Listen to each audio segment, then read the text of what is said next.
يقول: ما هي حدود المداعبة بين الزوجين؟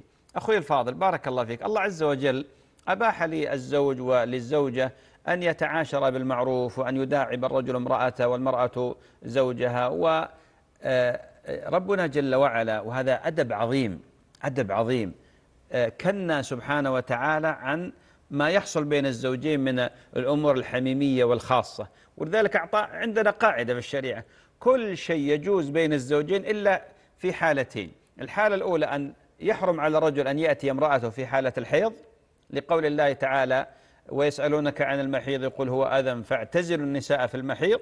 ويحرم على الزوج أن يأتي امرأته في الدبر، لما ورد عن النبي صلى الله عليه وسلم من لعن ذلك. وأيضا لا يجوز اتيان المرأة وهي تصوم رمضان مثلا حال الصيام الواجب، لكن لو كان في حال الصوم النفل يجوز للرجل أن يقول لامرأته أفطري مثلا، أو المرأة تقول لزوجها أفطر في صوم النفل.